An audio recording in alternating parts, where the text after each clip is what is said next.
My name's Kenny Simmons. I'm a filmmaker, I'm an actor, but I'm also a 9/11 rescue worker. I was there at the time, so 9/11 is personal to me. I lost friends there, and I made friends there.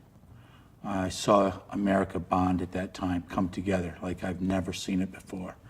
I love America, but after being at 9/11, I'm in love with America.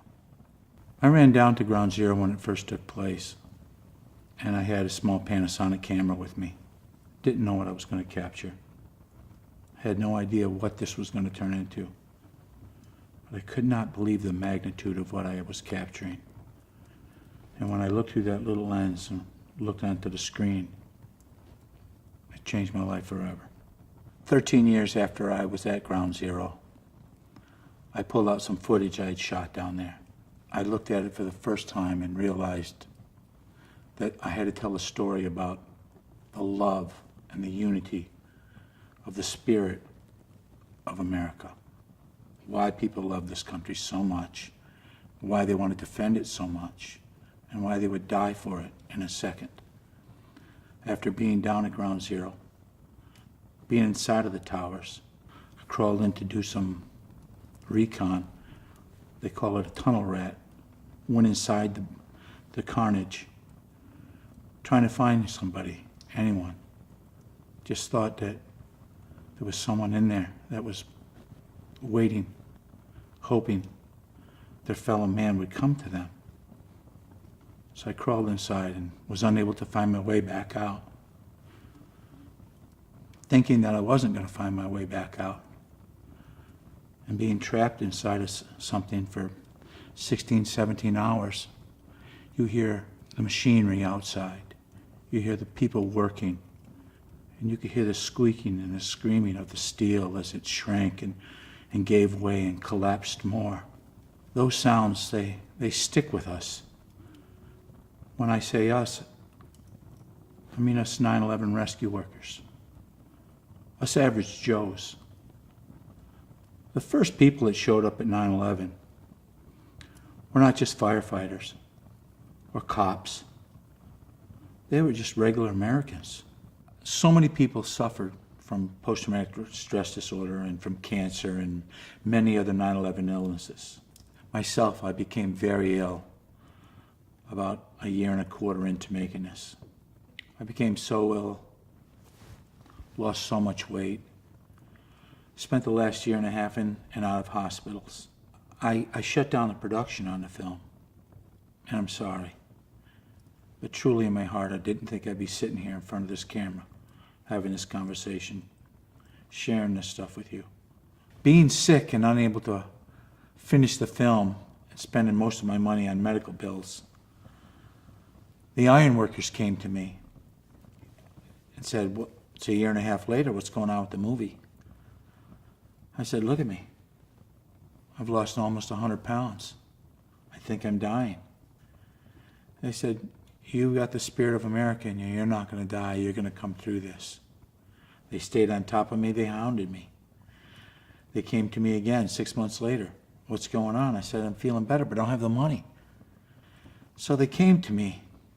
They handed me these 2 huge slabs of steel. I said, this is from the Freedom Tower, Ken. Make something out of this. Sell it.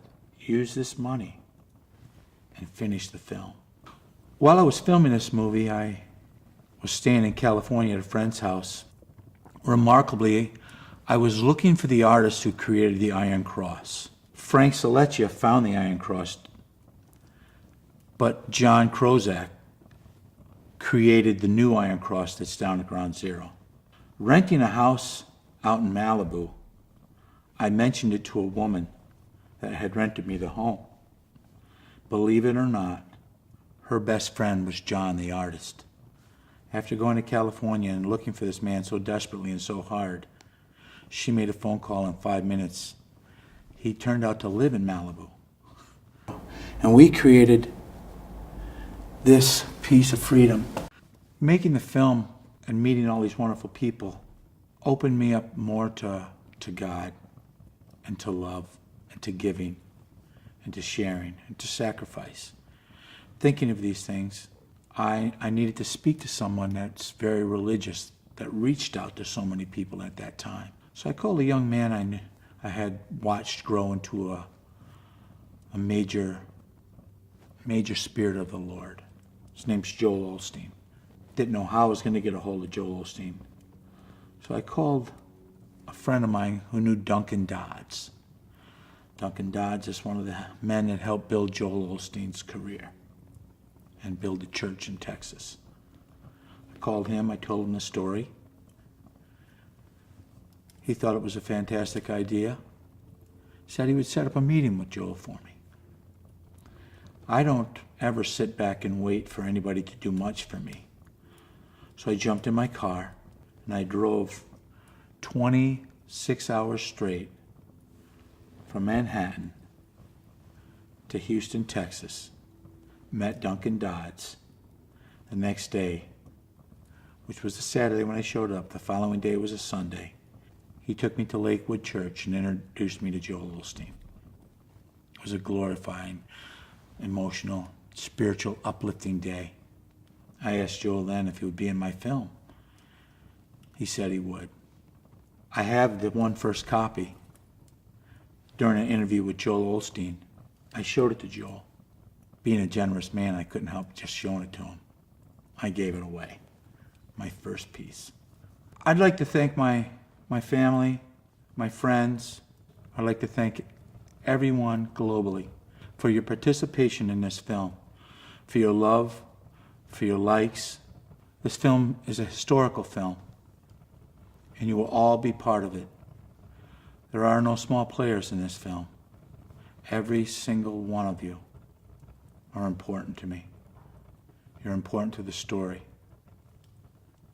You're what freedom is all about.